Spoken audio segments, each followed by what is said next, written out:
Hello everyone and welcome to WWE Discussion. I'm your host and WWE enthusiast Nuggy Doug. In today's episode I'm going to discuss the Monday Night Raw October 30th, 2023 edition. And this edition of Monday Night Raw hit a Crown Jewel on Saturday, featured some of the top names on the Red brand, as well as some new rising stars. Diamond Mine would make their debut on the main roster, challenging Alpha Academy and picking up the win in a memorable match. The Miz continued to push at the ribs, forming an Imperium, taunting Giovanni Vinci, who looks ready to walk out on Gunther and Kaiser. Xia Li returned to the ring and beat down Candice LeRae in the one-sided contest. Then she confronted Becky Lynch.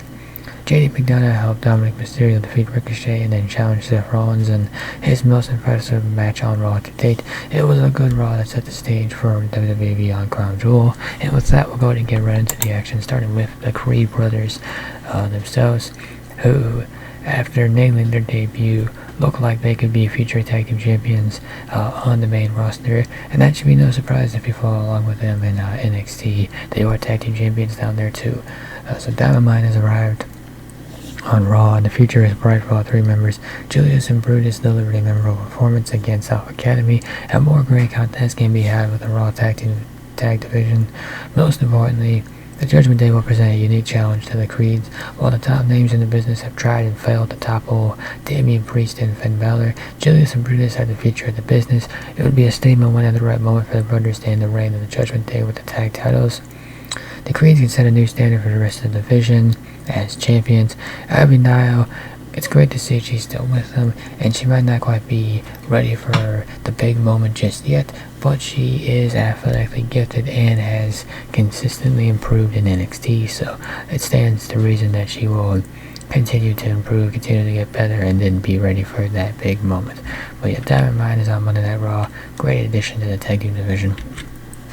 Imperium. So once again, WWE is running the same angle that's been running with the Judgment Day, which is, will they break up, will they not break up? And for Imperium, well, just don't break up, Imperium. I don't know why you're even doing this.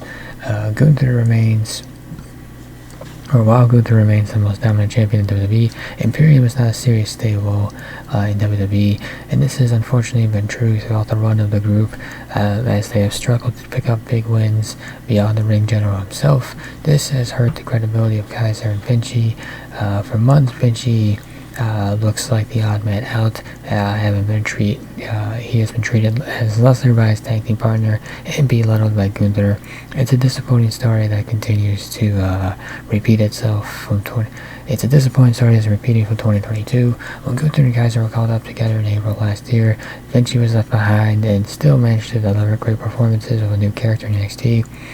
In September, he rejoined the group, and Imperium is simply better together as a trio. Its members just need to be booked stronger. The problem is not that Vinci is failing to live up to his potential, it's that WWE is not using his potential. Turning Gunther and Kaiser against Vinci could be a good story, but it's not the right time. Imperium must rise together before falling, and that starts with at least giving Vinci and Kaiser a run with the tag team titles. The fact that WWE hasn't even thought to do Judgment Day versus Imperium, or the fact that they're doing Judgment Day versus the same people over and over again, rather than trying to mix it up and have them take on Imperium. And yes, I know they're both bad guy stables. Who cares? It's still going to be fun.